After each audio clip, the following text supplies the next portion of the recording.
My sister-in-law Karen made her entrance at my daughter's flower girl rehearsal with a tray of ethical cupcakes and that smug smile. No dairy, no guilt, she announced, eyeing my plate like it committed a crime. Then, with a pat on my shoulder, she whispered, fat and heartless. Pick a struggle, her version of warm advice. I froze, humiliated. Lucy glanced up, confused. I knelt and fixed her daisy chain tiara, clinging to its fragile joy. I once believed Karen's approval mattered. Not anymore. At our family BBQ for Nana's birthday, Karen wore a plants before people apron and hovered like a judgmental drone.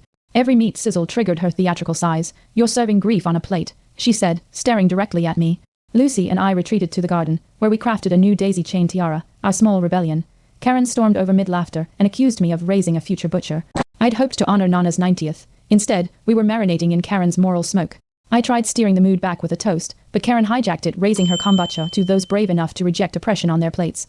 Eyes shifted uncomfortably. I clenched my glass, forcing a smile. My husband Mark pulled me aside later and said, just ignore her. But silence felt like surrender. Lucy tugged at my skirt, whispering, why does Aunt Karen hate our food? I didn't answer. I just fixed her tiara again, this time more tightly.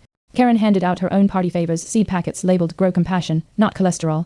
Mine had a sticky note. Maybe this will help your heart and your waist. I nearly laughed from disbelief. My cousin Rachel muttered, she's insufferable. But everyone else pretended not to notice. Lucy bit into a hot dog defiantly. Am I cruel now? She asked. Karen's eyes narrowed. The tiara on Lucy's head tilted like a crown under siege. The twist came during family photos. Karen refused to stand beside me. I don't pose next to slaughter apologists. But then, her teenage son snuck away to share ribs with Lucy behind the shed. I spotted them laughing, greasy-faced. Karen caught them too late. Her righteous scolding was met with a shrug from her own child.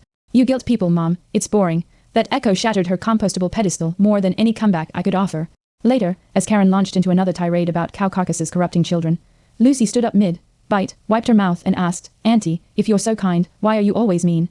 Silence swept the backyard. You say we're heartless, but you act like you hate everyone who eats different. Karen blinked. My husband dropped his burger. I exhaled slowly, pride swelling. The tiara still sat on Lucy's head, crooked, brave, and blooming with daisies. Karen left early, claiming a soyan-induced migraine. No one asked her to stay. The next invite list went out, her name absent. No one questioned it.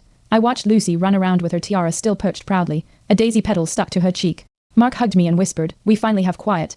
I nodded, finally feeling like my dignity hadn't just survived, but bloomed. Lucy's words had done what my silence never could.